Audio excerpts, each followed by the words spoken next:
गुरु का और भगवान का आह्वान करें।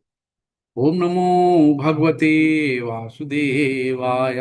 ओम नमो भगवते वासुदेवाय। ओम नमो भगवते वासुदेवाय। ओम अज्ञानतिमिरान्धस्य ज्ञानञ्जनशलाकया चक्षुरुन्मिलितं येन तस्मै श्रीगुरुवे नमः। श्रीचैतन्यमनोभीष्टं स्थापितं येन भूतले स्वयं रूपं कदादि महिमं ददाति सुधान्तिकम्। वंदे हम श्री गुरुकमलम श्री गुरु वैष्णव श्री रूप सागर जातम सहगण रघुनाथान्वितांतम सजीवम सावधेतम सावधूतम परिजन सही श्री कृष्ण चैतन्य देव श्री राधा कृष्ण पादाम सहगण ललिता श्री विशाखान्वितांश। हे कृष्ण करुणा सिंधु दीनु बंधु जगतपते गोपेश गोपिका कांत राधा कांत नमस्तुते। तप्त कांचन गौरांगी राधे वृंदावनेश्वरी वृषभानुसुते देवी प्रणमामि हरिप्रिये। नमो विष्णुपदाय कृष्णपृष्ठाय भूतले श्रीमते भक्ति वेदांत स्वामिनि इति नामिने। नमस्ते सरस्वती देवे गौरवाणी प्रचारिणी निर्विशेष शून्यवादी पाश्चात्य देश तारिणी। जय श्री कृष्ण चैतन्य प्रभु नित्यानंदा श्री अद्वैत गदाधर श्रीवासादि गौर भक्त वृंदा। हरे कृष्णा कृष्णा कृष्णा कृष्णा हरे हरे हरे राम राम राम हरे हरे। हरे कृष्णा कृष्णा कृष्णा हरे हरे हरे राम राम राम हरे हरे। हरे कृष्णा सभी को दंड प्रणाम। हरे कृष्ण। तो आज हम लोग स्टार्ट करने जा रहे हैं अध्याय 12 और बहुत अच्छा है। बहुत ध्यान से हरे देखिएगा कृष्ण कल। प्रभु जी। हरे कृष्णा माता जी हरे कृष्ण सभी को। हरे कृष्णा प्रभु जी, दंडवत प्रणाम। हरे कृष्णा माता जी हरे कृष्णा। तो यहाँ पे हमें कर्म करना है। कभी भी भगवान ने नहीं कहा कि कर्म ना करो, छोड़ो घर द्वार चलो हरिद्वार, कभी नहीं कहा। आप अपना कर्म करते हुए भक्ति करो, है ना, यही योग है। तो कर्म करना हमारा अधिकार है, पर कर्म के फल पे नहीं। तो जो भी फल अगर हम भगवान को सौंप देते हैं तो हमारी उससे आसक्ति छूटती है, यानी हम बंधनों से छूटते हैं। जब हम जो भी कर्म करते हैं, कर्म फल भगवान पे, यानी कर्म कर और इच्छा मत कर, है ना। और जो हमने इच्छा करी ना, तो इच्छा से ही हमारा जन्म मृत्यु का ये कारण बना। तो जन्म मृत्यु जरा व्याधि के चक्कर में जो हम पड़े हैं, ये हमारी असीम इच्छाएं थी, है ना। हम भी भगवान से द्वेष करें, भगवान हम भी जाएं जरा अपना आधिपत्य जमाए जाके जमीन पे, हम भी मालिक बने, है ना। ये है। तो भगवान की जब भक्ति करेंगे तो इस जन्म मरण के चक्कर से हम लोग आगे निकलेंगे, है ना। तो इसलिए क्या है, माया इच्छा, है ना, ये सब हमें फंसा के रखती है। तो हम लोग स्टार्ट करते हैं भक्ति योग। अर्जुन उवाच एवं सतत युक्ता ये भक्ता स्वाम पर्युपासते ये चाप्यक्षरम अव्यक्तम तेषां के योग वित्तमा। शिल प्रपाद की जय। तो यहाँ पे अर्जुन ने पूछा, क्या पूछा? जो आपकी सेवा में सदैव तत्पर रहते हैं, जो सदैव तत्पर रहते हैं, जैसे आप सब लोग हो, या जो अव्यक्त निर्विशेष ब्रह्म को पूजा करते हैं ना। जो बहुत लोग देखो, दो तरह के लोग होते हैं कि एक साकार को पूजते हैं और एक निराकार को पूजते हैं ना। जो निर्विशेष मायावादी हैं वो निराकार परम ब्रह्म को पूजते हैं ना। उनका कहना है कि परमात्मा निराकार परम ब्रह्म स्वरूप है। यहाँ वही अर्जुन पूछ रहे हैं कि जो आपकी सेवा में सदैव तत्पर रहते हैं, यानी कि साकार रूप में सदैव तत्पर रहते हैं, और जो दूसरे हैं कि अव्यक्त रूप में निर्विशेष हैं, इनमें से किसको सिद्ध माना जाए?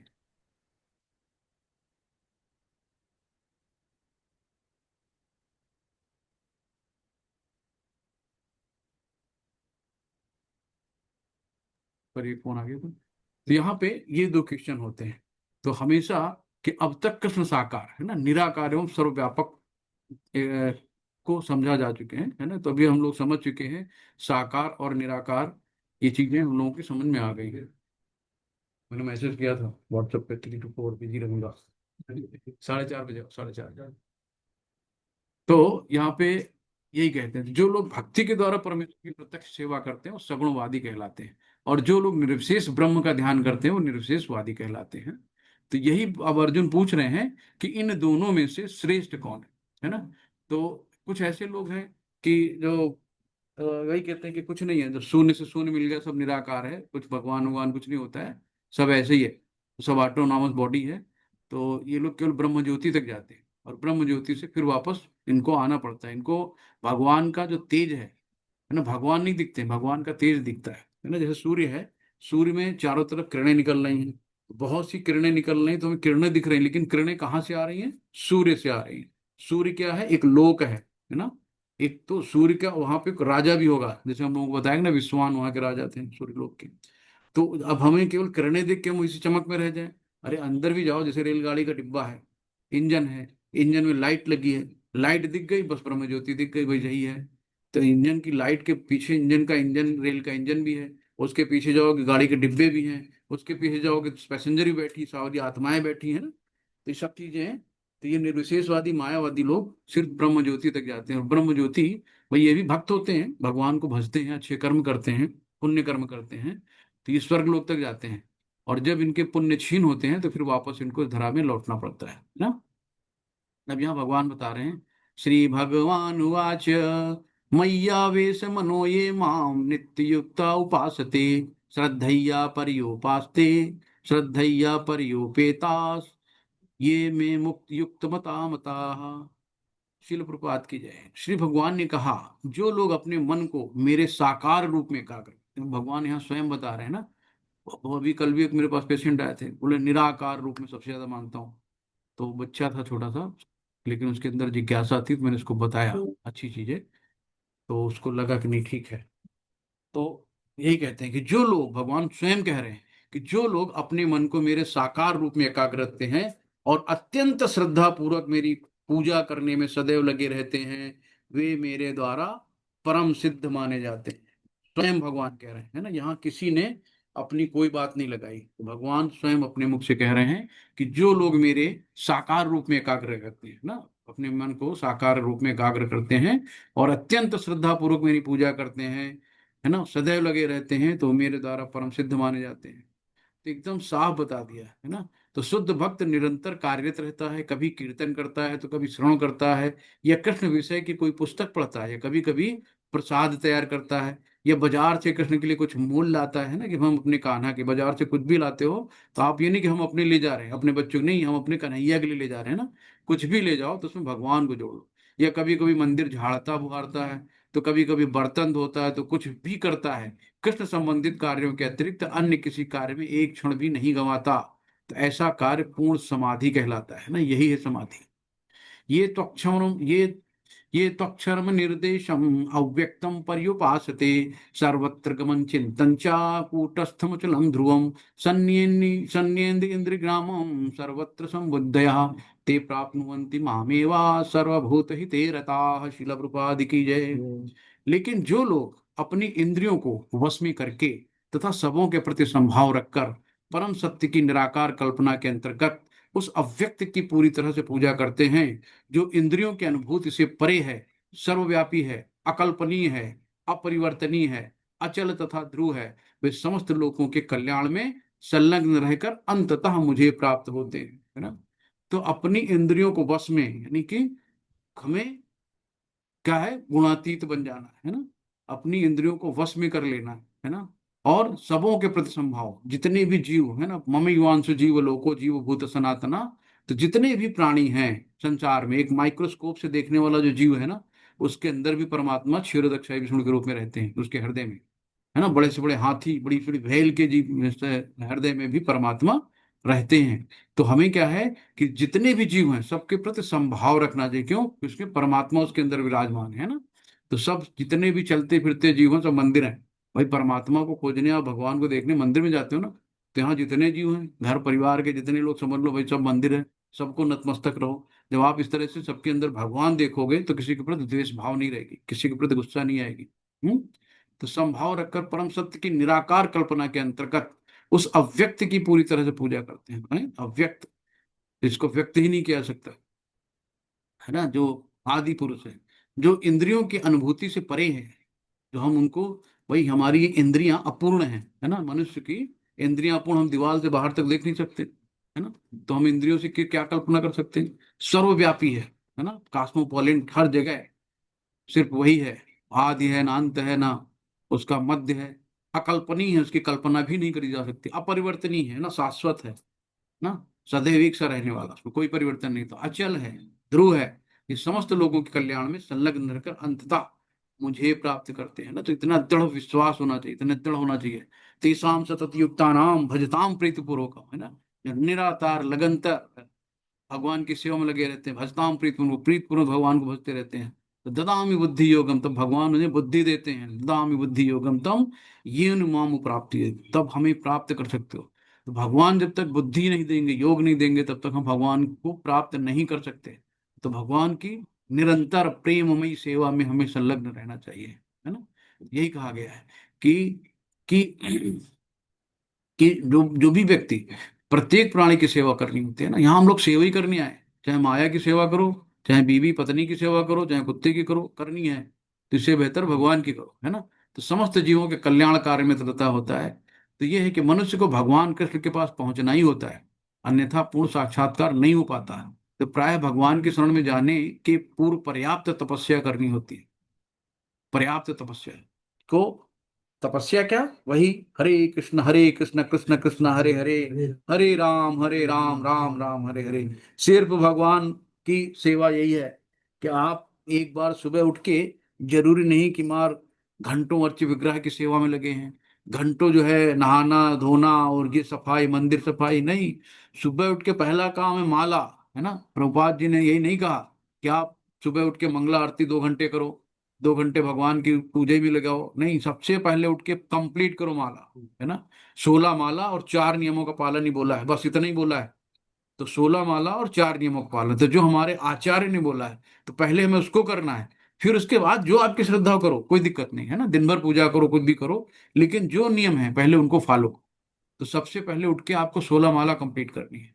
तो जो सुबह हो जाता है वो हो जाता है, फिर सारा दिन आप रगड़ते रहो, रगड़ते रहो, रगड़ रगड़ के फॉर्मेलिटी में तो आप पूरे ही करने यार कैसे भी, है ना।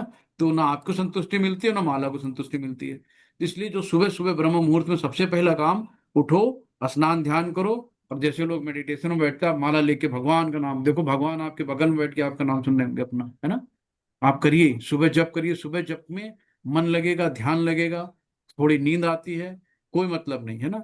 आप टहल टहल के कर लीजिए, है ना, टहल टहल के करिए, लेकिन मन में फालतू के विचार ना आए। टहलने में बहुत से दिमाग चलता है, कहीं ये सोच रहे हैं, कहीं वहां सोच रहे हैं, कहीं वहां सोच रहे हैं, नाम चल रहा है हरे कृष्ण हरे कृष्ण, कल यार वहां गए थे हरे कृष्ण, जो वहां भी मिले थे हरे कृष्ण, जो नहीं चलना है।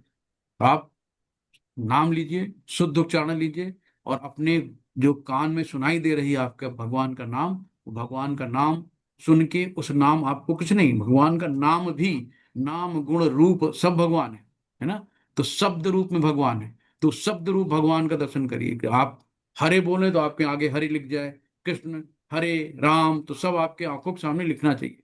तो आप समझ लो वही आप भगवान के दर्शन कर, जरूरी नहीं आपको जबरदस्ती ध्यान लगाना है, भगवान के चरण नहीं दिख रहे हैं, अरे भगवान की शक्ल नहीं दिख रही, हम चले गए वृंदावन टहल रहे हैं, फिर वहां से घूमे फिर गए कहीं दूसरी जगह चले गए, है ना। ये जबरदस्ती मन को नहीं करना। तो मन को सिर्फ नाम में लगा, नाम को सुनना है और नाम ही में दिखे, है ना। तो हमारा सबसे पहले काम है कि सुनना, श्रवणम, है ना। तो खुद बोलो, खुद सुनो, सराउंडिंग में जितने भी माइक्रोस्कोपिक जीव जंतु होंगे वो भी तर जाएंगे, वो भी आपको श्रेय मिलेगा, वो भी सेवा है ना। तो आत्मा के भीतर परमात्मा का दर्शन करने के लिए मनुष्य को देखना, सुनना, स्वाद लेना, कार्य करना आदि इंद्रिय कार्यों को बंद करना होता है ना। सराउंडिंग की कोई भी चीज हमें ना सुनाई दे, कहीं भी हमारा दिमाग न जाए, सिर्फ एक सूत्री कार्यक्रम भगवान और हम, तभी वो जान पाता है कि परमात्मा सर्व विद्यमान है। ऐसी अनुभूति होने पर वो किसी जीव से ईर्ष्या नहीं करता। आप, भगवान ने कहा ना कि अनुसूयवे, अर्जुन से कहा कि तुम किसी से ईर्ष्या नहीं करते हो, 9वें अध्याय में हमने पढ़ा था, तुम किसी से ईर्ष्या नहीं करते हो, पहला श्लोक था, इसलिए मैं तुम्हें ज्ञान देता हूँ, है ना। भगवान से तुम ईर्ष्या नहीं करते, किसी से ईर्ष्या नहीं करते। तो जो ईर्ष्या नहीं करता भगवान उसको पसंद करते हैं, जो, लेकिन जो ईर्ष्यालु होता है भगवान उसको किनारे कर देते हैं, तुम जाओ। उसे मनुष्य तथा पशु योनि में कोई अंतर नहीं दिखता, क्योंकि वो केवल आत्मा का दर्शन करता है ना, कि जब जो आत्मा मेरे अंदर है वही सामने वाले पशु में है। तो इसलिए उस पशु को भी कोई डंडा लेके मार रहा है, कोई ईंटा मारता है ना, तो इस तरीके से नहीं करेगा। कोई लात मार दे रहा है, ऐसा नहीं, उसके अंदर भी परमात्मा है। तो बाह्य आवरण करने, तो बाहर चोला है। हम भी कभी गधे, कुत्ते, बिल्ली, भैंस, सुअर, बकरी बने होंगे, है ना। 84 लाख योनियों में भगवान की कृपा हुई है तो हमें जन्म मिला है ना। बड़े भाग्य मानुष तन पाया, सुर दुर्लभ सदग्रंथन गाया। बहुत भगवान की कृपा थी, बड़े भाग्य थे। तो देवता लोग भी तरसते हैं मनुष्य योनि में आने को, क्योंकि मनुष्य योनि में ही सिर्फ भक्ति है और कहीं है नहीं। हम्म? देवता लोग भी तरसते हैं भगवान का द्विभुज श्याम सुंदर रूप देखने के लिए, है ना। सिर्फ भक्त को दर्शन मिलता है द्विभुज श्याम सुंदर का। देवता लोगों को चतुर्भुजी विष्णु रूप दर्शन मिलता है। लेकिन सामान्य व्यक्ति के लिए निराकार अनुभूति की ये विधि अत्यंत कठिन होती है। हरे कृष्ण। क्लेशोधिक तरस्ते साम अव्यक्ता सक्त चेतसाम अव्यक्ता ही गतिर दुखम देहवभिर्वाप्यते। शिल प्रभुपाद की जय। हरे कृष्णा हरे प्रभु प्रभु जी। जी। रेज हरे हैंड हो रहा है। कृष्णा। सविता सैनी माता जी, आप पढ़िए। हरे कृष्णा जनता। हरे कृष्ण जी। जिन लोगों के मन परमेश्वर परमेश्वर के अव्यक्त निराकार स्वरूप के प्रति आसक्त है, उनके लिए प्रगति कर पाना अत्यंत कष्टप्रद है। देहधारियों के लिए उस क्षेत्र में प्रगति कर पाना सदैव दुष्कर होता है। हरे कृष्ण प्रभु जी। हरे कृष्णा। तो यहाँ पर देखो, दो चीजें बताई गई हैं। तो कहा गया है कि जो निरा है ना, कि जो परमेश्वर के अचिंत अव्यक्त निराकार स्वरूप के पथ का अनुसरण करता है वो ज्ञान योगी कहलाता है ना। तो ब्रह्म ज्ञान योगी, जो व्यक्ति भगवान की भक्ति में रत कर पूर्णतः कृष्ण भावनामृत में रहते वे भक्ति योगी कहलाते हैं। तो एक हो गया ज्ञान योगी और भक्ति योगी। तो यहाँ पर ज्ञान योग और भक्ति योग में निश्चित अंतर बताया गया है ना। तो ज्ञान योग का पथ यद्यपि मनुष्य को उसी लक्ष्य तक पहुंचाता है, किंतु अत्यंत कष्टकारक, जबकि भक्ति योग भगवान की प्रत्यक्ष सेवा होने का सुगम है और देहधारी के लिए स्वाभाविक है ना। तो जो डायरेक्ट है ना, वो देखो ना, वह इधर उधर घूम के जाने क्या मतलब। तो देखो, हम हमेशा कहते हैं, देखो, जो निराकार का मतलब है, आप आपसे कह दिया जाए कि सपोज आप लड़की हो, आपसे कह दिया जाए कि आप अपने हस्बैंड को प्यार करो, है ना। हस्बैंड कौन, कह दो निराकार है। तो आपके अंदर कोई आकार ही नहीं है, आपके अंदर वो भाव, वो श्रद्धा किसकी प्रति आएंगे भाई, कोई कुछ तो दो। किससे हम अपना अटैच करें, किसके अंदर हम श्रद्धा विकसित करें। भाई एक पत्थर ही रख दिया गया, चलो ये बटिया है, लेकिन एक प्रत्यक्ष है तो हमने उसके प्रति श्रद्धा डेवलप करी, उसके प्रति प्रेम डेवलप किया। लेकिन निराकार कुछ है ही नहीं, अब मन में कोई आकार नहीं, तो वहां से प्रेम भी नहीं आएगा ना। श्रद्धा तो दूर की बात, ना श्रद्धा ना प्रेम ना कोई, कुछ नहीं होना है। तो कोई ना कोई आकार की जरूरत है ना। अब किसी लड़की को फोटो दिखा दो, देखो हैंडसम लड़का है, हाँ, तो कम से कम उसकी परिकल्पना करके उसके अंदर से श्रद्धा प्रेम, उसके अंदर वो कुछ भी कर लेगी, भले ही ना मिली होगी, लेकिन कुछ तो दिखे। निराकार में तो कुछ दिखा ही नहीं रहा। किसको मानेंगे, किसके अंदर वो भाव आएंगे, कभी नहीं आएंगे। हरे कृष्ण। तो किंतु यहाँ पे कहा गया जीव अनादिकाल से देहधारी है ना। सैद्धांतिक रूप से उसे समझ पाना अत्यंत कठिन है कि वो शरीर नहीं है। अतएव भक्ति रोगी कृष्ण के विग्रह को पूज मानता है, क्योंकि उसके मन में कोई शारीरिक बोध नहीं होता। तो जिसे इस रूप में प्रयुक्त किया जा सकता है ना। तो निसंदेह मंदिर में परमेश्वर के स्वरूप की पूजा मूर्ति पूजा नहीं है। तो उसको मूर्ति नहीं समझो, उसके अंदर प्राण प्रतिष्ठा की जाती है। आप देखो कि जितना पुराना मंदिर होगा, उसकी मूर्ति के सामने आप खड़े होगे ना, तो आपको लगेगा कि बस बोलने वाले हैं। उसके अंदर वो भाव हैं, है ना, वो प्राण हैं, है ना। इस तरीके से तो मंदिर में विग्रह पूजा सगुण पूजा है, क्योंकि भगवान के भौतिक गुणों के द्वारा प्रदर्शित किया जाता है। लेकिन भगवान के स्वरूप को चाहे पत्थर, लकड़ी, तैल चित्र जैसे भौतिक गुणों द्वारा क्यों ना अभिव्यक्त किया जाए, वो वास्तव में भौतिक नहीं होता। तो परमेश्वर की यही परम प्रकृति है ना। यहाँ उदाहरण दिया है कि सड़कों के किनारे पत्र पेटिकाएं होती हैं, तो जिनमें यदि हम अपने पत्र डाल दें तो बिना किसी कठिनाई के अपने गंतव्य स्थान पे पहुंच जाएंगे। हम भरोसा ना, लाल डब्बा लगा रहता था पहले, अब तो सब खत्म ही हो गया। अब तो सब व्हाट्सएप ने ले लिया जगह। तो उस लाल डब्बे में डाल देते थे ना, कॉन्फिडेंस रहता था कि ये देखो सही जगह पहुंचा देगी, है ना। लेकिन कोई ऐरा गैरा डब्बा हो वहां डाल दोगे, क्या पहुंचेगा। लेकिन यदि कोई ऐसी पुरानी पेटिका या उसकी अनुकृत कहीं देखें तो डाकघर द्वारा स्वीकृत ना हो, तो उसमें वही कार्य नहीं हो सकेगा, है ना। कहीं डब्बे में डालोगे पहुंचेगी नहीं गंतव्य स्थान पे, जो डाकघर वाले डिब्बे होंगे उसी में जाएगा।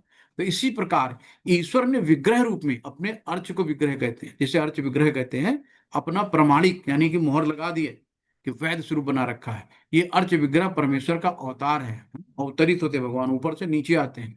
ईश्वर इसी रूप के माध्यम से सेवा को स्वीकार करते हैं, है ना।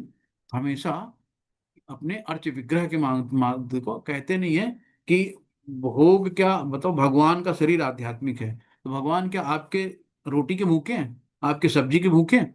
भगवान का पेट ही नहीं है, भगवान खाते हैं क्या? जब उनका कोई भौतिक चीज है ही नहीं है तो ना उनके यहाँ ब्लड काटो नहीं मिलेगा, ना उनका पेट, ना उनके कुछ है ही नहीं, तो क्या खाते हैं? तो ये नहीं है आपका भाव, है ना।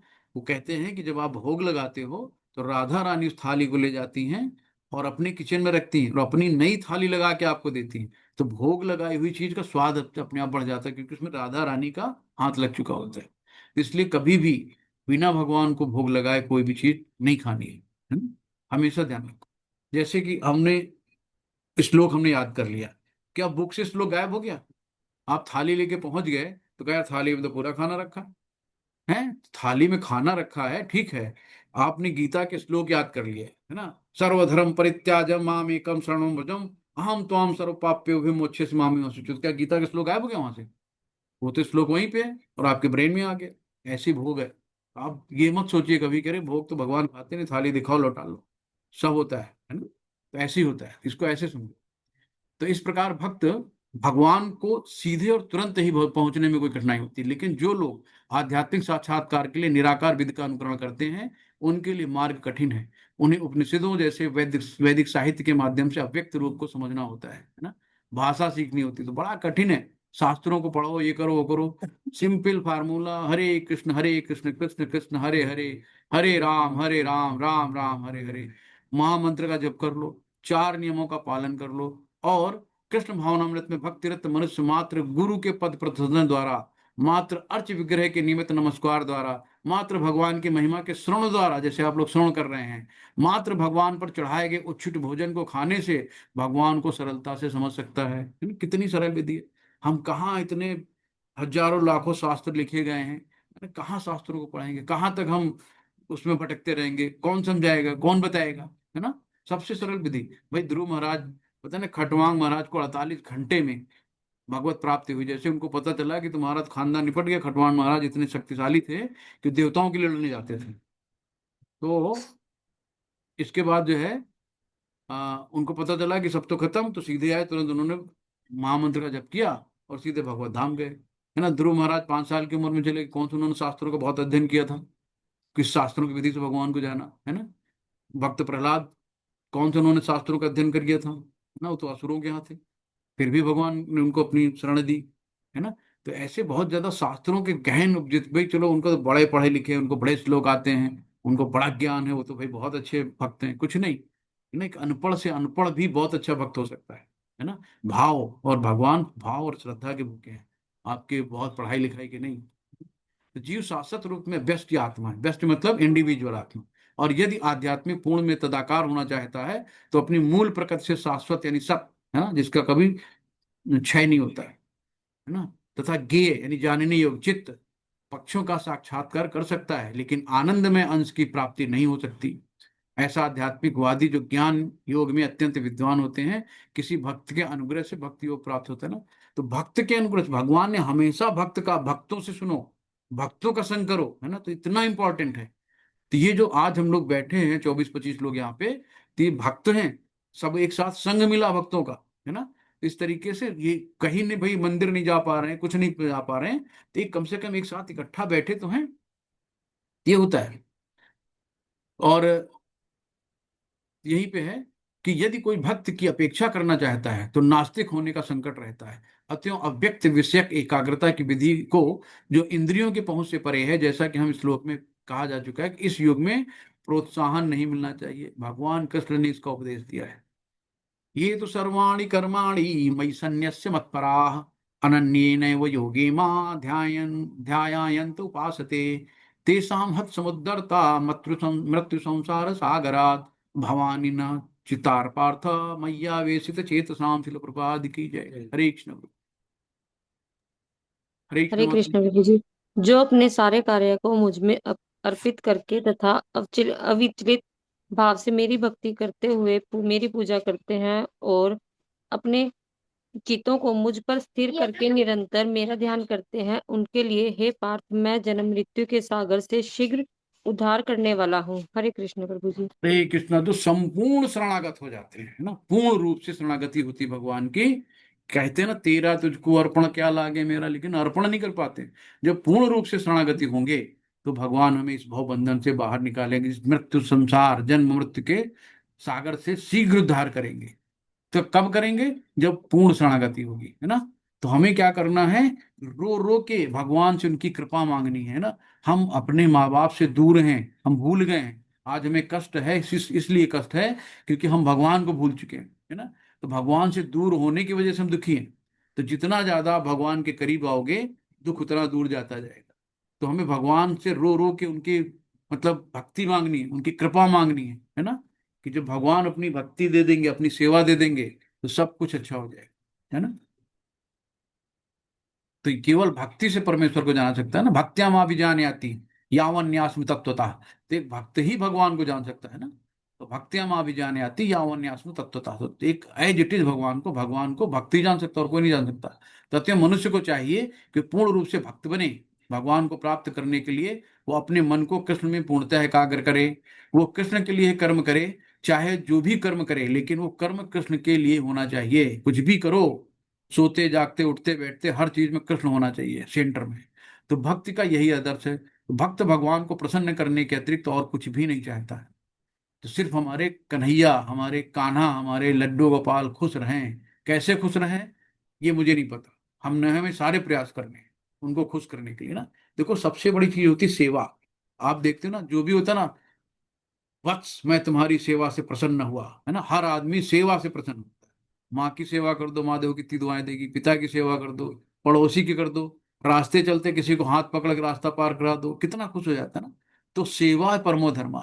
तो सेवा से ही खुश होते। जब हम भगवान की सेवा करेंगे तो भगवान प्रसन्न होंगे, सीधी सी बात है ना। भगवान को कैसे प्रसन्न किया जाए? तो आप उसके जीवन का उद्देश्य कृष्ण को प्रसन्न करना होता है। और कृष्ण की तुष्टि के लिए वो सब कुछ उत्सर्ग कर सकता है, जिस प्रकार अर्जुन ने कुरुक्षेत्र में युद्ध किया था, है ना। यह विधि अत्यंत सरल है। तो मनुष्य अपने कार्य में लगा रहकर हरे कृष्ण कृष्ण कृष्ण हरे हरे, हरे राम राम राम हरे हरे महामंत्र का कीर्तन कर सकता है। कुछ भी करो, आपका मन में जाप चलना चाहिए, है ना। तो ऐसे दिव्य कीर्तन से भक्त भगवान के प्रति आकृष्ट होता है। तो यहाँ भगवान वचन देते हैं कि ऐसे शुद्ध भक्त को तुरंत ही भवसागर से उद्धार कर देंगे, मृत्यु संसार सागरात, है ना। तो ये मृत्यु संसार के सागर से भगवान तुरंत भव सागर से उद्धार कर देंगे। जो योगाभ्यास में बढ़े चढ़े हैं, वे योग द्वारा अपनी आत्मा को इच्छा अनुसार किसी भी लोक में ले जा सकते हैं, है ना। तो अष्टांग योग सब करते हैं ना, वो सब अपने आत्मा को अपने यहाँ प्राणवायु यहाँ चढ़ा लेते हैं और कहीं भी जा सकते हैं। अन्य लोग इस अवसर को विभिन्न विभिन्न से उपयोग में लाते हैं, लेकिन जहां तक भक्त का संबंध है, उसके लिए यहाँ स्पष्ट कहा गया है कि स्वयं भगवान ही उसे ले जाते हैं ना। उसको कहीं जाने की जरूरत नहीं, भगवान स्वयं आएंगे। वो भी गरुड़ की सवारी करके नहीं आएंगे। गरुड़ से कहेंगे यार चलो मेरा भक्त कष्ट में है, गरुड़ को अपने कंधे में किनारे करेंगे, वो मन की स्पीड से आएंगे और भक्त का हाथ पकड़ के ले जाएंगे, है ना। भगवान इतने सरल है। भक्त को बैकुंठ में जाने से पूर्व अनुभवी बनने के लिए प्रतीक्षा नहीं करनी पड़ती है ना। तो यहाँ पे 12 पुराण में एक श्लोक आया है, नमामि परम स्थाने चिरादिकृतम विना गरुण स्कंध मारोप्य यतेक्ष मन निवारिता। शिल प्रपात की जय। तात्पर्य यह है कि भगवान वैकुंठ लोक में आत्मा को ले जाने के लिए भक्त को अष्टांग योग साधने की आवश्यकता नहीं है ना। भक्त बहुत सरल भाव में रहता है। इस भार का भगवान स्वयं अपने, जो भगवान है ना, स्वयं आपको कोई चिंता करने की जरूरत नहीं है। आपकी चिंता स्वयं भगवान करते हैं, है ना। तो यहाँ पे स्पष्ट कह रहे हैं कि स्वयं ही उद्धारक बनते हैं। बालक अपने माता पिता द्वारा अपने आप रक्षित होता है, जिससे उसकी स्थिति सुरक्षित रहती है। इसी प्रकार भक्त को योगाभ्यास द्वारा अन्य लोकों में जाने के लिए प्रयत्न करने की आवश्यकता नहीं है। अपितु भगवान अपने अनुग्रहवश स्वयं ही अपने पक्षी वाहन गरुड़ पर सवार होकर तुरंत आते हैं और भक्त को भव सागर से उबार ले जाते हैं। हरि बोल।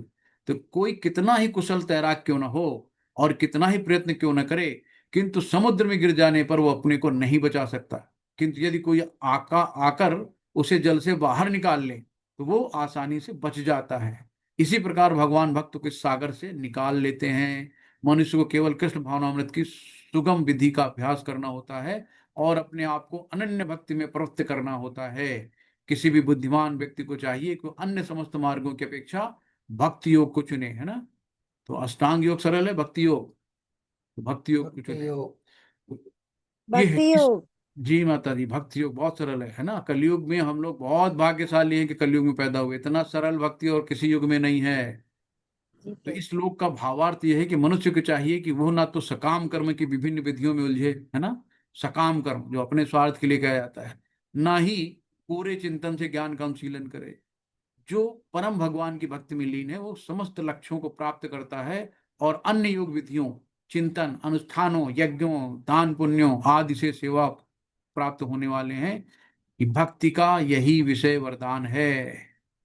केवल पवित्र नाम हरे कृष्ण कृष्ण कृष्ण हरे हरे, हरे राम राम राम हरे हरे का कीर्तन करने से भक्त सरलता पूर्वक तथा सुख पूर्वक परम धाम को पहुंच सकता है। लेकिन इस धाम को अन्य किसी धार्मिक विधि द्वारा प्राप्त नहीं किया, बहुत कर्मकांड करने की जरूरत नहीं है ना। बहुत हवन सामग्री, पूजा, पंडितों को खिलाना, दान दक्षिणा, कोई मतलब नहीं है। ये है, ये फिर ये देखो यहाँ पे आगे 18वें, सर्वधर्म परित्याजम माम एकम शरणम व्रजम अहम त्वम सर्व पाप्यभ्यो मोक्षयसि मामि मा शुचि। तो आत्म साक्षात की अन्य समस्त विधियों को त्याग कर केवल कृष्ण भावनामृत में भक्ति संपन्न करनी चाहिए, है ना। इससे जीवन की चरम सिद्धि प्राप्ति होती है। मनुष्य को अपने गत जीवन के पाप कर्मों पर विचार करने की आवश्यकता नहीं रह जाती, है ना। हम तो हम सर्व पाप्य हो, भगवान खुद गारंटी देते हैं कि मैं तुम्हें सारे पापों से मुक्त कर दूंगा, डरो मत। क्योंकि उनका उत्तरदायित्व तो भगवान अपने ऊपर ले लेते हैं, है ना। जैसे आपकी दीक्षा होती है, तो आप अगर कोई भी गलत काम करते हैं तो उसका दायित्व गुरु महाराज जी के ऊपर, उत्तरदायित्व गुरु महाराज जी के ऊपर जाता है। यानी कि भक्त गलती करेगा, सजा गुरु महाराज जी को मिलेगी। इसलिए बहुत सावधान, है ना, दीक्षा के बाद कोई भी गलती अनजाने भी ना हो।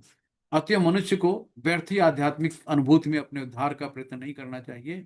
प्रत्येक व्यक्ति को चाहिए कि वो परम शक्तिमान ईश्वर कृष्ण की शरण ग्रहण करे, और यही जीवन की सर्वोच्च सिद्धि सिद्धि है।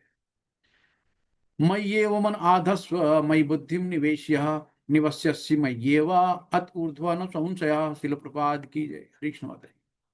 हरे कृष्ण। मुझ भगवान में अपने चित्त को स्थिर करो और अपनी सारी बुद्धि मुझ में लगाओ, इस प्रकार तुम निसंदेह मुझ में सदैव वास करोगे। हरे कृष्ण प्रभु। तो यहाँ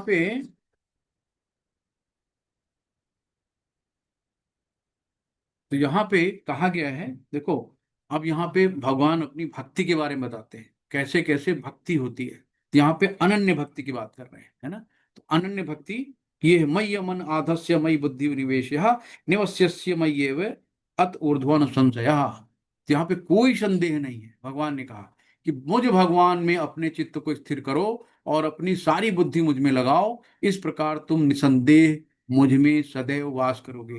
तो भगवान कहते हैं ना कि अनन्य भक्ति के द्वारा मुझे प्राप्त किया जा सकता है। तो भगवान की अनन्य भक्ति है। भगवान यहाँ पे बहुत सरल सरल चीजें बताएंगे कि भाई ये नहीं कर सकते हो तो चलो ये कर लो, ये नहीं कर पा रहे हो तो चलो ये कर लो, है ना। अलग अलग भाव बताएंगे। तो भक्त कभी भौतिक धरातल पर नहीं रहता, वो सदैव कृष्ण में वास करता है। भगवान का पवित्र नाम, है ना, और तथा भगवान अभिनय, तो कोई नाम रूप गुण लीला सब कुछ में कोई अंतर नहीं। तथा जब भक्त हरे कृष्ण कीर्तन करता है तो कृष्ण तथा उनकी अंतरंगा शक्ति भक्त के जिह्वा पर नाचते रहते हैं, है ना। तो जैसे कालिया नाग का, उसके जीव का सारा विष भगवान ने निकाल दिया, तो वैसे जब हम लोग हरे कृष्ण कृष्ण कृष्ण हरे हरे, हरे राम राम राम हरे हरे, तो जब अपनी जिह्वा को नचाते हैं तो फील करो कि भगवान कृष्ण डांस कर रहे हैं जिह्वा पे, और हमारे अंदर का जितना भी कलमश है, जितना भी विष है, सब बाहर निकाल रहे हैं। अनंत जन्मों का पाप हमारे शरीर में, है ना, अनंत जन्मों का विष है। तो सब कैसे निकलेगा? महामंत्र जप से, हरे कृष्ण। अथ चित्तम समाधातुम न शक्नोसि मयि स्थिरम अभ्यास योगेन ततो मामिच्छाप्तुम धनुंजय। शिल प्रपाद की जय। हरे कृष्ण। हे अर्जुन, हे धनंजय, यदि तुम अपने चित्त को अविचल भाव से मुझ पर स्थिर नहीं कर सकते तो तुम भक्ति योग के विधि विधानों को पालन अरे करो, इस प्रकार तुम मुझे प्राप्त करने की चाह उत्पन्न करो। हरे कृष्ण प्रभु वेरी जी। गुड। तो इसको कहा गया साधना भक्ति। पहले भी हम लोगों ने पढ़ा अनन्य भक्ति, है ना, कि अन्य कोई भक्ति नहीं। अब भगवान कहते हैं कि तुम भाई आ, इस तरीके से नहीं कर पा रहे हो तो साधना भक्ति कर लो। साधना भक्ति क्या होती है? कि जो दीक्षा के बाद, है ना। दीक्षा के बाद जो गुरु महाराज जी निर्देश देते हैं वो हमें विधि विधानों से उसका पालन करना है ना। जैसे भगवान गुरु महाराज जी हमारे बताते हैं, उनके निर्देशों का पालन करते हैं, तो इसको हम कहते हैं साधना भक्ति, जो दीक्षा के बाद आती है ना। और विधि विधानों का पालन क्या है, कौन बताएगा? विधि विधानों का पालन क्या है साधना भक्ति में? हरे कृष्णा प्रभु जी, 4 नियमों का पालन करना अरे होता प्रभु है। जी, अरे आपसे थोड़ी प्रभु जी पूछ रहे हैं, आप तो हमारे गुरु जी हैं। विधि विधान क्या है? बस वही 16 माला, 4 नियमों का पालन। गुरु महाराज जी और क्या बताते हैं भाई, हमारे आचार्य प्रभुपाद जी ने क्या बताया है कि 4 नियमों का पालन करो और 16 माला करो, मैं गारंटी देता हूं तुम्हें भगवान जाम लेने की। बस यही विधि विधान है ना। बहुत कठिन कुछ नहीं है, सिर्फ हमारी सोच है। तो यहाँ पे कहा ना कि तुम अपने चित्त को अविचलित भाव से रखो, है ना, मुझ में स्थिर करो, यानी कि प्रत्यक्ष विधि अविचलित भाव से मुझ में, यानी कि उस अर्च विग्रह पे, भगवान के उस अर्च विग्रह पे ध्यान अर्पित करो, अविचलित भाव से देखो। ये है। तो इस श्लोक में भक्ति योग की 2 पृथक पृथक विधियां बताई गई। पहली विधि उस व्यक्ति पर लागू होती है जिसने दिव्य प्रेम द्वारा भगवान कृष्ण के प्रति वास्तविक आसक्ति उत्पन्न कर ली, और दूसरी विधि उसने इस प्रकार से भगवान कृष्ण के प्रति अपनी आसक्ति नहीं उत्पन्न की है। इस द्वितीय श्रेणी के लिए नाना प्रकार के विधि विधान है जिनका पालन करके मनुष्य अंततः कृष्ण आसक्ति आवश्यकता को प्राप्त कर सकता है ना। तो ये है। तो हमें क्या करना है, ये सब नहीं कर सकते हो तो ABCD, है ना। A फॉर एसोसिएशन, हमें क्या है, भक्तों का संग चाहिए। B फॉर बुक्स, जो शिल प्रपाद ने बुक लिखी है, हमें उन बुक को पढ़ना है। C फॉर चैंटिंग, है ना, 16 माला करनी है। D फॉर डाइट, यानी भगवान को भोग लगाना है। तो ये 4 चीजें कर लो, है ना। तो जो 2 3 श्रेणी में है जैसे हम सब लोग, तो 4 चीजें करते रहो, धीरे धीरे धीरे धीरे भगवान के प्रति अपने आप प्रेम बढ़ता जाएगा और वो भाव आ जाएंगे, है ना। तो भक्ति योग इंद्री का परिष्कार संस्कार है। संसार में इस समय सारी इंद्रियां सदा शुद्ध हैं क्योंकि वे इंद्रिय तृप्ति में लगी हुई है ना। तो जब तक इंद्रियों को इंद्रियों के स्वामी की सेवा में नहीं लगाओगे तब तक भटकते रहोगे। तो इंद्रियों को इंद्रियों के स्वामी की सेवा में लगा, है ना, तो अपने आप इंद्रियां तृप्त हो जाएंगे। लेकिन भक्ति योग के अभ्यास से ये इंद्रियां शुद्ध की जा सकती हैं और शुद्ध हो जाने पर वे परमेश्वर के सीधे संपर्क में आते हैं, है ना। तो ये है। तो परमेश्वर के सीधे संपर्क में आते हैं। और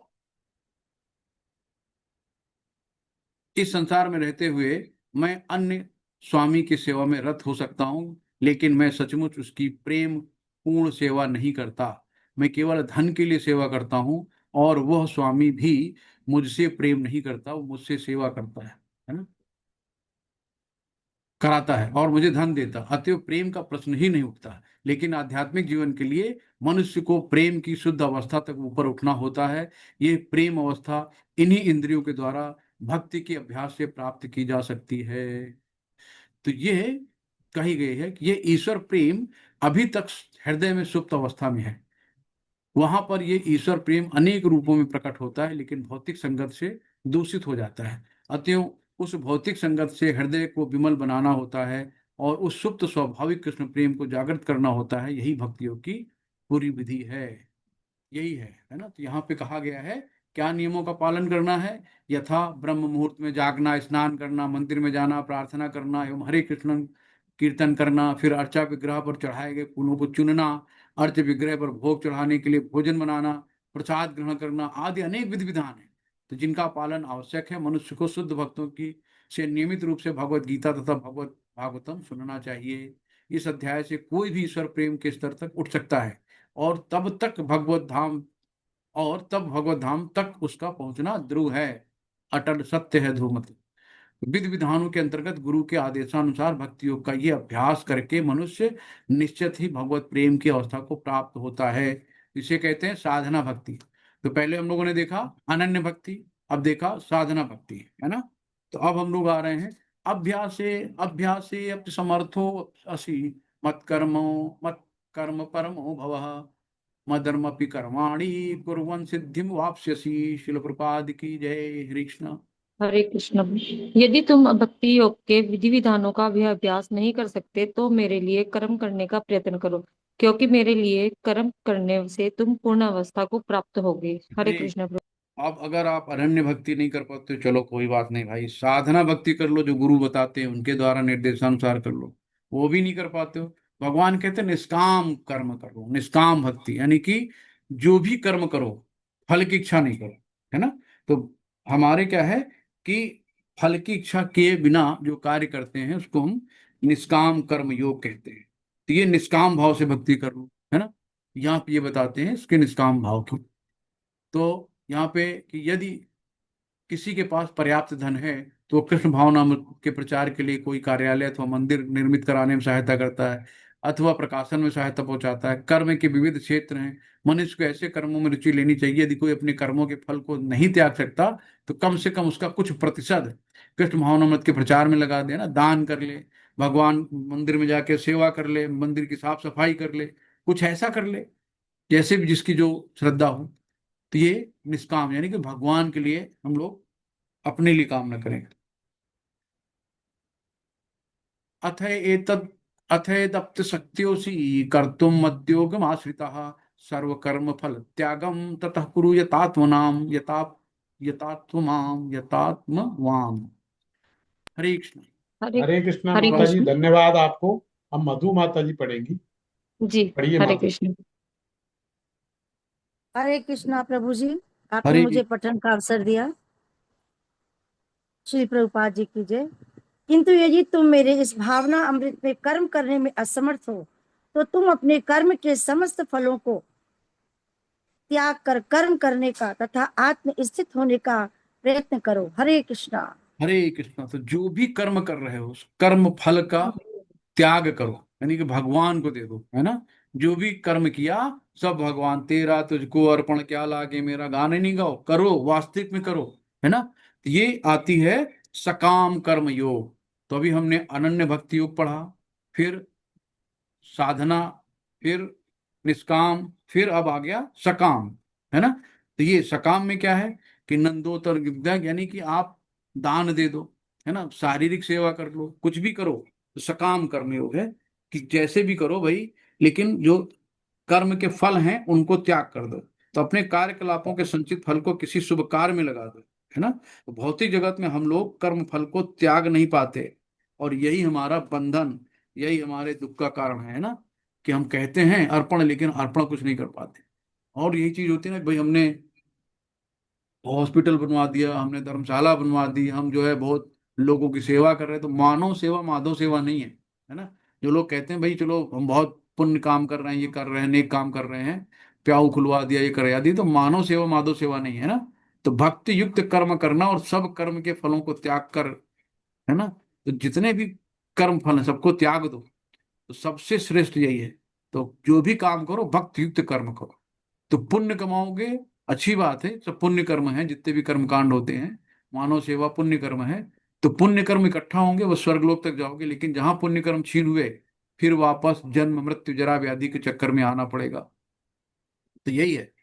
तो ऐसा कि कृष्ण भावनामृत के कार्यकलापों में रुचि ना रहने पर जब मनुष्य किसी अस्पताल या किसी सामाजिक संस्था को दान देता है तो अपने कार्यकलापों की गाढ़ी कमाई का परित्याग करता है। यहाँ पर उसकी भी संस्तुति की गई है, क्योंकि अपने कार्यकलापों के फल के परित्याग के अभ्यास से मनुष्य क्रमशः अपने मन को स्वच्छ बनाता है, और उस विमल मन स्थिति में वो कृष्ण भावनामृत को समझने में समर्थ होता है ना। तो कृष्ण भावनामृत किसी अन्य अनुभव पर आधारित नहीं है, क्योंकि कृष्ण भावनामृत स्वयं मन को विमल बनाने का है ना। तो जब आप निरंतर मंत्र का जाप करोगे तो आपका मन विमल हो जाएगा, है ना, शुद्ध हो जाएगा। तो ये है यहाँ पे कि यदि कोई परम कारण के लिए उत्सर्ग करना चाहे तो भले ही वो ये ना जाने कि परम कारण कृष्ण है, फिर भी वो क्रमशः ये विधि को समझ जाएगा कि परम कारण कृष्ण ही है। कृष्णस्तु भगवान स्वयं सर्व कारणम कारणम, है। श्रेयो हि ज्ञानाभ्यास ज्ञानं ध्यानं विशिष्यते, ध्यान ध्यानात् कर्म फल त्यागात् शांतिरनंतरम। शिल प्रपाद की जय। हरि कृष्ण। हरे कृष्णा। श्लोक 12। श्री प्रभुपाद जी की जय। यदि तुम यह अभ्यास नहीं कर सकते तो ज्ञान के अनुशीलन में लग जाओ। लेकिन ज्ञान से बेहद श्रेष्ठ ध्यान है, और ध्यान से भी श्रेष्ठ कर्म फलों का परित्याग, क्योंकि ऐसे त्याग से मनुष्य को मन शांति प्राप्त हो सकती है। हरे कृष्णा। हरे कृष्णा। तो भगवान कितना सरल करते जा रहे हैं भाई। तुम अनन्य भक्ति नहीं कर सकते हो, साधना भक्ति नहीं कर सकते हो, निष्काम नहीं कर सकते हो, सकाम नहीं कर सकते हो, तो आखिरी में कह रहे हैं ज्ञान प्राप्त कर लो, है ना। तो ज्ञान प्राप्त होगा तो वैराग्य आएगा, है ना। तो बिन ज्ञान न हो वैराग्य है बढ़िया से श्लोक। तो बिन गुरु होए न ज्ञान, और ज्ञान बिन वैराग्य। तो जब ज्ञान नहीं होगा तब तक वैराग्य नहीं आएगा, और जब तक वैराग्य नहीं आएगा, है ना, तब तक हम कर्म फल की त्यागने की इच्छा कहाँ से आएगी। जब वैराग्य होगा तभी तो कर्म फल को त्याग पाएंगे। तो यही कहा गया है कि गुर बिन होए न ज्ञान, और ज्ञान बिन न होए वैराग्य। तो जब तक ज्ञान, ये ज्ञान योग है, तो आखिरी में बताया है कि भाई ये भी नहीं कर सकते तो ज्ञान प्राप्त कर लो, है ना। जब ज्ञान होगा तो वैराग्य आएगा, वैराग्य आएगा तो आप कर्म फलों की इच्छाओं को त्याग सकते हो, है ना। कितना सब भगवान सरल करते जा रहे हैं। भाई ये नहीं कर सकते तो ये कर लो, ये नहीं तो ये कर लो। क्या करें भगवान, उतर के सीधे आ जाएं? क्या करें बताओ। भक्तों को गोदी में लेके कहें चलो भैया सीधे ऐसे ही चलो, बिना कुछ करे ले चलते हैं भगवत धाम। आके दंडो तुम्ही को मारेंगे, भगवान कहेंगे भक्तों को दंडो मारो चल के। तो यही है।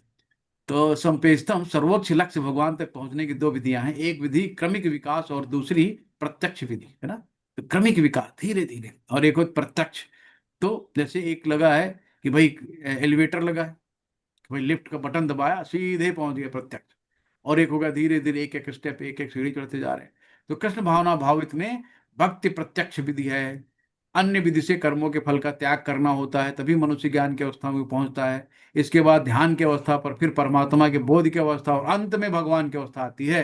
तो मनुष्य चाहे तो एक एक पग करके, मतलब सीढ़ी पे एक बाई स्टेप बाई चलता जाए, और या प्रत्यक्ष विधि डायरेक्ट भैया लिफ्ट का बटन दबाया सीधे पहुंच गए, है ना। तो जैसे रावण सोने की सीढ़ी बना रहा था कि चलो भैया ये तो कभी बना लेंगे यार, इसलिए उसने नहीं बनाया था। वो तो कहता तो मेरे बाएं हाथ के काम, जब चाहेंगे यहाँ स्वर्ग सीढ़ी बनाएंगे, सीधे आदमी सीढ़ी पे चढ़ेगा, सीधे स्वर्ग पहुंच जाएगा, कोई टेंशन ही नहीं, है ना। लेकिन प्रभुपाद जी ने कितना सरल कर दिया, कोई सोने की सीढ़ी की जरूरत नहीं है। माला लो, हरे कृष्ण कृष्ण कृष्ण हरे हरे, हरे राम राम राम हरे हरे, सीधे पहुंच जाओ भगवत धाम, है ना। तो ये है। तो यहाँ पे, लेकिन जहां तक भगवत भगवत गीता का संबंध है, उसमें तो प्रत्यक्ष विधि पर ही बल है। प्रत्येक व्यक्ति को प्रत्यक्ष विधि ग्रहण करने तथा भगवान कृष्ण की शरण में जाने की सलाह दी जाती है। अद्वेष्टा सर्वभूतानां मैत्र करुण एव च, निर्ममो निरहंकारं सम दुःख क्षमी, संतुष्ट सततम योगी यत्वात्मा दृढ़ निश्चयः, मयि अर्पित मनोर्बुद्धिर यो मे भक्त समे प्रिया। श्रील प्रपाद की जय। भगवान कहते हैं कि ऐसे भक्त मुझे सबसे प्रिय हैं। कैसे भक्त, बड़े बताइए। हरे कृष्ण। हरे कृष्णा। श्लोक 13-14। श्री प्रभुपाद जी की जय। जो किसी से द्वेष नहीं करता लेकिन सभी जीवों का दयालु मित्र है, जो अपने को स्वामी नहीं मानता और मिथ्या अहंकार से मुक्त है, जो सुख दुख में संभाव रहता है, सहिष्णु है, सदैव आत्मतुष्ट रहता है, आत्म संयमी है, तथा जो निश्चय के साथ मुझ में मन तथा बुद्धि को स्थिर करके भक्ति में लगा रहता है, ऐसा भक्त मुझे अत्यंत प्रिय है। हरे कृष्णा। हरे कृष्णा। तो यहाँ पे भक्तों के लक्षण बताया है ना, कि भगवान को भक्त प्रिय होता है। तो भक्त के लक्षण क्या बताया, कि जो किसी से द्वेष नहीं करता, नंबर एक। सभी जीवों पर दयालु मित्र है, नंबर दो। जो अपने को स्वामी नहीं मानता, नंबर तीन। मिथ्या अहंकार से मुक्त है, नंबर चार। जो दुख सुख में संभाव है, नंबर पांच। सहिष्णु है ना, बहुत सरल है। सदैव आत्मतुष्ट रहता है, आत्मा राम, है ना। आत्म संयमी है ना। जो निश्चय के साथ मुझ में मन बुद्धि को स्थिर करके भक्ति में लगा रहता है, ऐसा भक्त मुझे अत्यंत प्रिय है। ते भक्तों के लक्षण है। इसको त्रियाष्टकम भी कहते हैं इस श्लोक को, है ना। कि समझ लो कृष्ण भगवान ने सुदामा की सेवा करी, सुदामा के चरण पखारे, तो भगवान इतने सहिष्णु, इतने निर्मल, इतने सरल है ना। यही है, भक्त को हमेशा डाउन टू अर्थ होना चाहिए, है ना, हमेशा जैसे घास की तरह। तो सहिष्णु होना चाहिए, है ना। तो कुछ नहीं करना है, माला करते रहो, 1 साल 2 साल, है ना, अपने आप द्वेष ईर्षा सब जाती रहेगी। बस हमेशा अपने आप को यही मानो कि मैं यहाँ पे भगवान का नित्य दास हूँ, स्वामी नहीं, दास, है ना, दासानुदास। ठीक है, ये कहना है यहाँ पे। तो ये है। अब हम लोग, जैसे और कहा गया है, तत्ते अनुकंपार्थ सुष्मी क्षमाणो भुंजान एवात्म कृतम विपाकम, ये भागवतम का है। तो जब कोई भक्त मुसीबत में पड़ता है तो वो सोचता है कि भगवान की मेरे ऊपर कृपा है ना। तो जब कोई भक्त मुसीबत में पड़ता है, ध्यान रखना, जब कोई व्यक्ति मुसीबत में पड़ता है तो सोचता है कि भगवान की मेरे ऊपर कृपा ही है, मुझे विगत दुष्कर्मों के अनुसार इससे अधिक कष्ट भोगना चाहिए था। ये तो भगवत कृपा है कि मुझे मिलने वाला पूरा दंड नहीं मिल पाया। हरि बोल प्रभु जी। तो कल मेरे अकाउंट से पैसे निकले, लेकिन बहुत ज्यादा नहीं निकले। ये मुझे अच्छा लग रहा था, हमने कहा चलो इतने में काम चल गया। किसी ने मेरे अकाउंट से बढ़िया सा मोबाइल खरीदा, उसी की एयरबड खरीदी, कुछ शैम्पू खरीदा, कुछ और खरीदा, मतलब 4-5 ट्रांजेक्शन किए उसने, और विद इन 10 मिनट मंगवा लिया।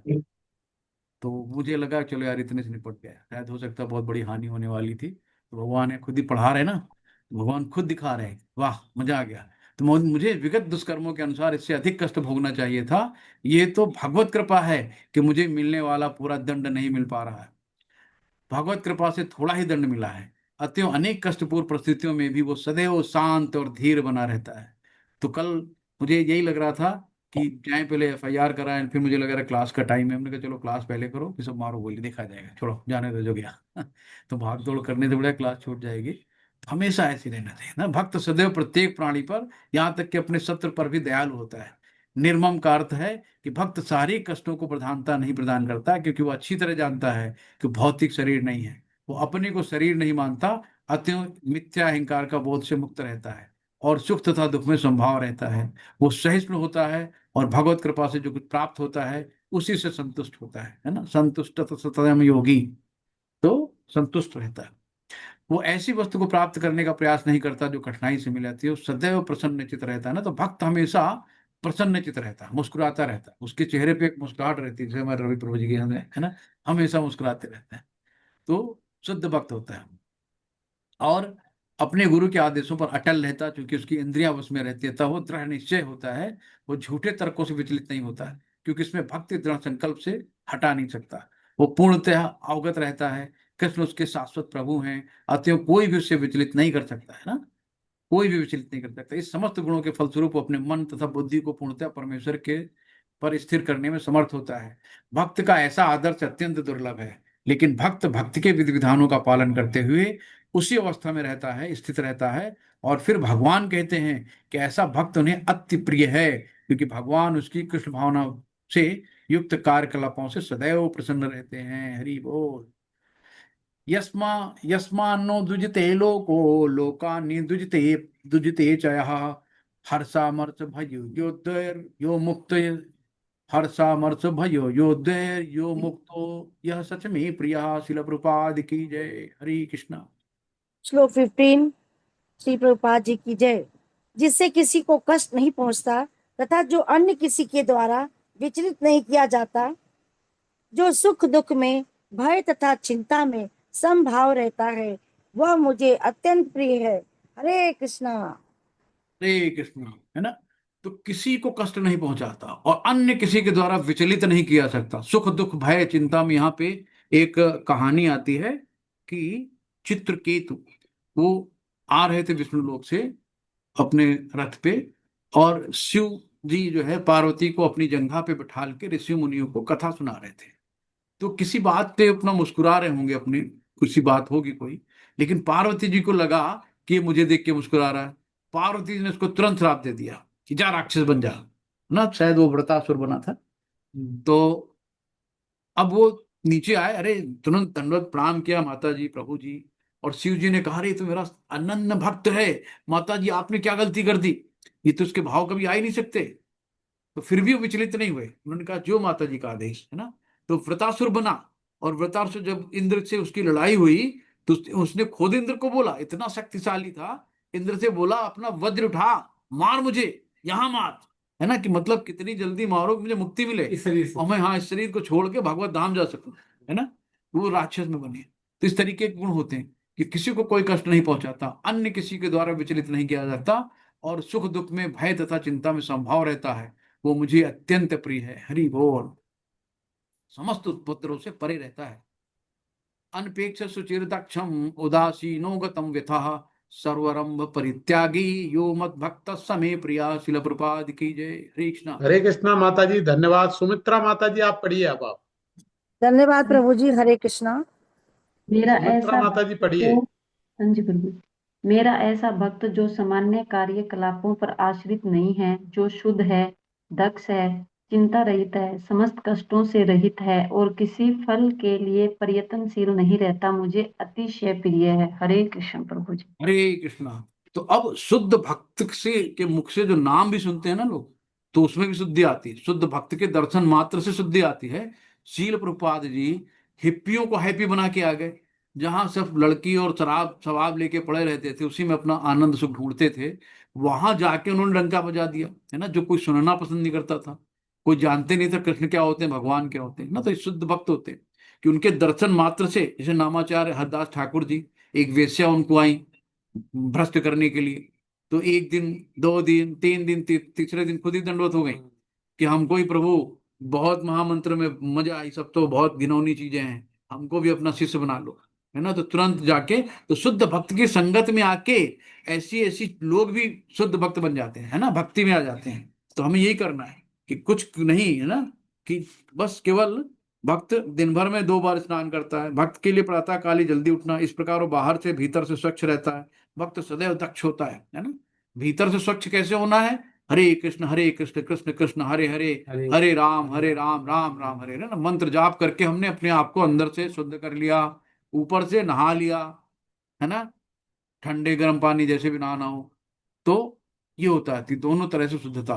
तो किसी विशाल भवन को बनाने में काफी शक्ति लगती है, अतः वो कभी ऐसे कार्य में हाथ नहीं लगाता जिससे उसकी भक्ति में प्रगति ना हो। वो भगवान के मंदिर का निर्माण करा सकता है और उसके लिए वो सभी प्रकार की चिंताएं उठा सकता है, लेकिन वो अपने परिवार वालों के लिए बड़ा सा मकान नहीं बनवाता, है ना, कि भाई कोई टेंशन नहीं लेना चाह। भक्त हमेशा चाहता है, भगवान मैं शांत बुद्धि से, धैर्य से आपकी भक्ति कर सकूं। तो भगवान से को, भगवान मैं शांत मन से आपकी सदैव सेवा करता रहूं। तो जब मेरा मन शांत रहेगा तभी तुम भक्ति कर पाएंगे। और दुनिया के यार, कल ईंटा मंगाना, यार इतने पैसे कहाँ से आएंगे, अभी ये भी कमी है, अभी जब घर बनवाना शुरू करो तो उसमें कुछ ना कुछ निकलते ही रहता। अब ये कमी रहेगी, अब ये कमी रहेगी, अब ये भी कराना, अब ये भी करा लो, अब इसे थोड़ा सा और करा लो, अब पैसे नहीं, चलो चलो लोन ले लो यार, लेकिन करा लो। तो एक टेंशन ही है ना। तो जब आदमी को टेंशन होती है तो फिर वो भक्ति कहाँ रह जाएगी। लेकिन मंदिर बनवाने के लिए टेंशन लेने में कोई दिक्कत नहीं, है ना। ये भगवान करे। यो न हे यो न हिष्यति न द्वेष्टि न सोचति न कांक्षति शुभाशुभ परित्यागी भक्तिमान स मे प्रिय। शिल प्रपाद की जय। जो न कभी हर्षित होता है, न शोक करता है, जो न पछताता है, न इच्छा करता है, तथा जो शुभ तथा अशुभ दोनों प्रकार की वस्तुओं को परित्याग कर देता है, ऐसा भक्त मुझे अत्यंत प्रिय है। हरे कृष्ण। हरि बोल। कि मतलब जो ना कभी हर्षित होता है, जैसे भक्त प्रहलाद थे ना, उनको पहाड़ी से नीचे गिरा दो, हाथी के नीचे ले आओ, आग में गिरा दो, खम्भे में लगा दो, कुछ भी करो, है ना, में कोई शोक नहीं। वो केवल अपना ओम नमो भगवते वासुदेवाय ओम विष्णु विष्णु करते रहते थे। तो ना कभी हर्षित होता, ना शोक करता, ना पछताता, ना इच्छा करता, ना शुभ तथा अशुभ दोनों प्रकार से वस्तुओं का परित्याग कर देता। ऐसा भक्त मुझे अत्यंत प्रिय है। तो राक्षस कुल में पैदा होने पे भी उन्होंने अपना दृढ़ नहीं तोड़ा, अपना संकल्प नहीं तोड़ा, है ना। हमेशा भगवान को याद करते रहे, कितना भी उनको कुछ सिखाया गया, है ना, तो वो परमेश्वर की प्रसन्नता के लिए बड़ी से बड़ी विपत्ति को सहने को तैयार रहता है। तो भक्त के पालन में उसके लिए कुछ भी बाधक नहीं बनता। ऐसा भक्त कृष्ण को अतिशय प्रिय होता है। अब बस 3 श्लोक और बचे हैं, बहुत छोटा चैप्टर था ये। समः शत्रु च मित्रे च तथा मान तथा मान अपमानयो शीतोष्ण सुख दुखेषु समसंगित विवर्जितः तुल्यानिंद स्तुतिर्मौनी संतुष्टो येन केनचित् अनिकेत स्थिरमतिर्भक्तिर्मान मे प्रियो नरा। अनिकेत स्थिर मतिर्भक्तिर्मान मे प्रियो नरा। शिल प्रभात की जय। हरि। जो मित्रों तथा शत्रुओं के लिए समान है, जो मान तथा अपमान, शीत तथा गर्मी, सुख तथा दुख, यश तथा अपयश, में समभाव रखता है, जो दूषित संगति से सदैव मुक्त रहता है, जो सदैव मौन और किसी भी वस्तु से संतुष्ट रहता है, जो किसी प्रकार के घर बार की परवाह नहीं करता, जो ज्ञान में दृढ़ है और जो भक्ति में संलग्न है, ऐसा पुरुष मुझे अत्यंत प्रिय है। हरे ठीक कृष्ण। है। तो जैसे यहाँ राजा अमरीश की कहानी आती है ना, कि राजा अमरीश, उनका एकादशी का व्रत था। अब पारायण का टाइम हो गया, तो पारण के समय दुर्वासा मुनि आ गए। अब वो बोले कि भाई मैं भी आता हूँ। और उनको नहाने में टाइम लग गया, पारण का टाइम निकला जा रहा था। अब वो उन्होंने अपने गुरुओं से पूछा कि क्या किया है, तो उन्होंने बोला चलो जल पी लो। तो पारायण भी हो गया और नहीं भी हुआ। तो जैसे जल पी रहे दूसरे में दुर्वासा मुनि आ गए। अब अत्यंत गुस्सैल थे। उन्होंने तुरंत अपना एक बाल निकाला और राक्षस पैदा कर दिया कि जाओ उसको भस्म कर दो। अब वो राक्षस जैसे आया तो तुरंत भगवान के तुरंत सुदर्शन चक्र आया, उसके राक्षस के टुकड़े टुकड़े कर दिए। अब वो राक्षस दुर्वासा मुनि के पीछे लग गया और दुर्वासा मुनि भागे भागे। पहले गए ब्रह्मा जी के यहाँ, फिर गए शिव जी के यहाँ, फिर गए विष्णु जी के यहाँ। सब ने कहा भैया मुझे मैं कुछ नहीं कर सकता। फिर वो कृष्ण जी के पास गए। भैया कृष्ण जी बोले ये तो भैया मैं नहीं जानता हूँ। जो भक्त की जिसको तुमने जिसके गलती करी वही तुम्हारे कुछ कर सकता हूँ, मैं भी कुछ नहीं कर सकता हूँ। फिर वो जाके अमरीश मुनि के चरणों पे गिर गए। तो अमरीश मुनि तो पहले भी दुर्वासा मुनि के जैसे व्यवहार कर रहे थे, प्रेम पूर्वक उनको ब्राह्मण मान रहे थे, उनकी सेवा सत्कार कर रहे थे, वैसे बाद में भी कर रहे थे, इतना सब कुछ होने के बाद भी। तो उनका मतलब कभी कोई मन में उनके लिए खटास नहीं आया। उन्होंने तुरंत दुर्वासा, अरे आप तो मेरे पूजनीय हैं, गुरु हैं, ब्राह्मण हैं, हम तो आपसे कहीं नाराज ही नहीं, आप ही कैसे बात कर रहे हो ना। तो जैसे अमरीश मुनि ने सुदर्शन चक्र को हाथ दिया, वापस चला गया। तो ये होता है कि जिससे नाराज हुए ना भक्त, भक्त ने अगर भक्त का दिल दुखाया है तो आप भक्त से माफी मांगो, भगवान आपको कुछ नहीं करेंगे। भगवान नहीं माफ करेंगे, भक्त ही माफ करेगा, है ना। तो यही है कि शत्रुओं के समान है, मान तथा अपमान, शीत गर्मी, सुख दुख या अपयश, सब में संभाव है ना। तो ये चीजें हैं। तो दूषित संगत से सदैव मुक्त रहता है ना। तो दूषित संगति से भक्त जो है हमेशा दूषित संगत से मुक्त रहते हैं। वो कभी भी इधर उधर की संगत में जाएंगे नहीं। जहां देख रहे हैं कहीं गलत काम हो तुरंत कट जाएंगे किनारे, है ना। तो जो सदैव मौन और किसी वस्तु से संतुष्ट है ना, कि सदैव मौन, मौन का मतलब ये नहीं यानी प्रजल्पा नहीं करता। तो यार आज कौन जीता, इंडिया जीती पाकिस्तान, मतलब ही नहीं यार, जीते जाने दो, है ना। कहाँ क्या हो रहा, बम ब्लास्ट हो गया, फलाना हो गया, ढिमकाना से कुछ नहीं यार। मौन रहता, जब मुंह खोलेगा सिर्फ कृष्ण के लिए खोलेगा, है ना। सबसे संतुष्ट रहता, जो किसी प्रकार से घर बार की परवाह नहीं करता। जहाँ है वहीं सुखी, है ना। मंदिर दर्शन करने गए, कहाँ, क्या नाम, वृंदावन, नई जगह, कोई बात नहीं यार, मंदिर की सीढ़ी प्लेट जाएंगे, कोई प्रॉब्लम नहीं, है ना। बाकी भक्त सुखी रहे, अपना बेड भी दे देंगे, कोई बात नहीं यार, चलो ठीक, कोई गिले शिकवे नहीं, है ना। अपने थाली का प्रसादम उठा के दे देंगे, कोई भूखा है, ठीक हम खा चुके रोटी, है ना। ये है, किसी की परवाह नहीं करता। तो जो ज्ञान में दृढ़ है और जो भक्ति में संलग्न है, ऐसा पुरुष मुझे अत्यंत प्रिय है। तो लास्ट श्लोक बचा है, बहुत छोटा चैप्टर, तो इसको थोड़ा सा और देख लेते हैं। तो जो भक्त है ना, ये जो भक्त कहलाना चाहता है उसे सद्गुणों का विकास करना चाहिए। ये अवश्य है कि उसे इन गुणों के लिए अलग से बाह्य प्रयास नहीं करना पड़ता, अपितु कृष्ण भावनामृत तथा भक्ति में संलग्न रहने के कारण उसमें ये गुण स्वतः ही विकसित हो जाते हैं ना। आप कुछ नहीं करो, बस केवल साल या 2 साल लगेगा, है ना। लगातार आप माले का शुद्ध जाप जाप करते जाओ, आपके अंदर स्वतः सारे गुण विकसित होते जाएंगे, है ना। आप जितना प्रयास करोगे उतना दूरी होगी, लेकिन कुछ नहीं करना, सिर्फ मन से, ध्यान से नाम जप करना है। हम्म? ये तो धर्मात्मृतम मित्थम यथोत्तम पर्युपासते, श्रद्धा नामत परमा भक्त्यास्ते तीव में प्रिया। शिल प्रपाद की जय। जो इस भक्ति के अमर पथ का अनुसरण करते हैं और जो मुझे ही अपना चरम लक्ष्य बनाकर श्रद्धा सहित पूर्ण रूपेण संलग्न रहते हैं, वे भक्त मुझे अत्यंत प्रिय है। हरे कृष्ण। हरे कृष्णा। तो मतलब जो इस भक्ति के अमर पथ का अनुसरण करते हैं ना, अनुसरण करते हैं, उनके जो आचार्य लोग हैं, जो सब चीजें हैं उनका, जो करके गए हैं, जो कह के गए हैं, उनका अनुसरण करते हैं। और जो मुझे ही अपने चरम लक्ष्य है ना, हमारा टारगेट, हमारा लक्ष्य क्या है, कृष्ण प्राप्ति, है ना। हमें याद रखना चाहिए कि हम परमात्मा के अंश हैं। तो श्रद्धा सहित पूर्ण रूपेण संलग्न रहते हैं, वे भक्त मुझे अत्यंत प्रिय है। यहाँ पे भगवान ने भक्तों की श्रेणी बता दी है अलग अलग। हरे कृष्णा। तो इस तात्पर्य को पढ़ लीजिए माता जी पूरा। कृष्ण शिल प्रपाद की जय। इस इस अध्याय में अध्याय में दूसरे श्लोक से अंतिम श्लोक तक मया वेश्य मनो ये माम, मुझ पर मन को स्थिर करके से लेकर ये तुम धर्मामृतम इदम नित्य सेवा इस धर्म को तक भगवान ने अपने पास तक पहुंचने की दिव्य सेवा की विधियों की व्याख्या की है। ऐसी विधियां उन्हें अत्यंत प्रिय है और इनमें लगे हुए व्यक्तियों को वे स्वीकार कर लेते हैं। अर्जुन ने यह प्रश्न उठाया था कि निरंकार ब्रह्मा के पथ में लगा है वह श्रेष्ठ है या जो साकार भगवान की सेवा में। भगवान ने इसका बहुत स्पष्ट उत्तर दिया कि आत्म साक्षात्कार की समस्त विधियों में भगवान की भक्ति निसंदेह सर्वश्रेष्ठ है। दूसरे शब्दों में इस अध्याय में यह निर्णय दिया गया है कि सुसंगति से मनुष्य में भक्ति के प्रति आसक्ति उत्पन्न होती है, जिससे वह प्रामाणिक गुरु बनता है और वह और तब वह उससे श्रद्धा आसक्ति तथा भक्ति के साथ सुनता है, कीर्तन करता है और भक्ति के विधि विधानों का पालन करने लगता है। इस तरह से वह भगवान की दिव्य सेवा में तत्पर हो जाता है। इस अध्याय में इस मार्ग की स्तुति की गई है, अतएव इसमें कोई संदेह नहीं रह जाता कि भगवत प्राप्ति के लिए भक्ति ही आत्म साक्षात्कार का परम मार्ग है। इस अध्याय में परम सत्य की जो निराकार धारणा वर्णित है उसकी स्तुति उस समय तक के लिए की गई है जब तक मनुष्य आत्म साक्षात्कार के लिए अपने आप को समर्पित नहीं कर देता है। दूसरे शब्दों में जब तक उसे शुद्ध भक्त की संगति करने का अवसर प्राप्त नहीं होता तभी तक निराकार की धारणा लाभप्रद हो सकती है। परम सत्य की निराकार धारणा में मनुष्य कर्मफल के बिना कर्म करता है और आत्मा तथा पदार्थ का ज्ञान प्राप्त करने के लिए ध्यान करता है।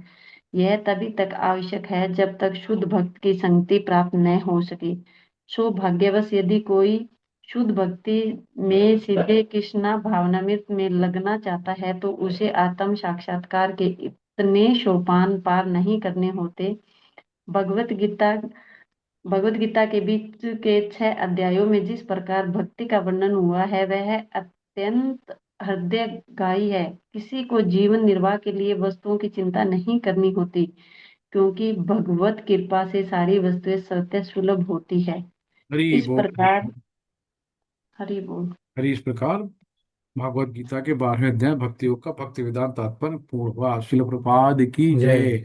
तो अब ये कितनी सरल बात कही आप देखो कि जितना हम लोग है ना कितनी भी मेहनत कर लें, कितनी भी मेहनत कर लें, कितना भी पैसा कमा लें, तो क्या एक भक्त शिला प्रपात के बराबर पैसा कमा पाओगे?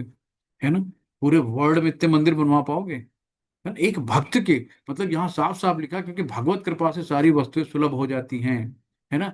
तो जो एक भक्त होता है ना, भक्त के पीछे देखो आज जो जितने गुरु लोग हैं सबके पीछे कितने भक्त लगे हैं, हजारों के हजारों भक्त उनकी सेवा में लगे हैं ना। उनके एक औलाद होती, एक बेटा होता, एक बेटी होता है, ये दो होते, चार होते, कितने लोग सेवा करने वाले थे। लेकिन अगर आपने अपने आप को भगवान के लिए समर्पित कर दिया तो सब आपके प्रति समर्पित हैं, आपका पूरा परिवार बन गया है ना। आज परम पूज्य जयप्रताका स्वामी जी के लगभग 1 लाख डिसाइपल होने वाले हैं ना। तो आप सोचो उनके कितने बच्चे हो गए और हर आदमी पूर्ण रूप से निस्वार्थ सेवा। यहाँ तो अपना बेटा होगा ना तुरंत हक मानेगा कि मेरा हिस्सा कहाँ है, मेरा कमरा कहाँ है ना। लेकिन भक्त कभी कोई इच्छा नहीं करता, सिर्फ सेवा। है ना? ये चीजें होती है। तो आप भगवान की सेवा में जब लगते हो ना, भगवान आपको सारी वस्तुएं स्वतः सुलभ कर देते हैं।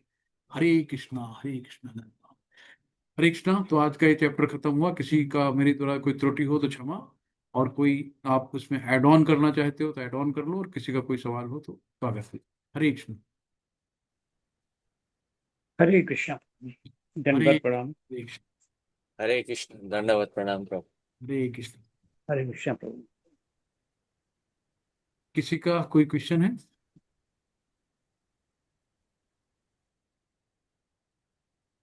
जगदीश प्रभु जी कोई है?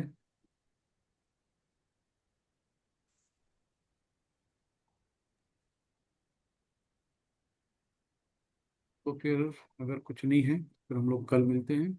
और प्रभु जी अटेंडेंस लिख के भेज रहे हैं तो अटेंडेंस डाल दिया करिए।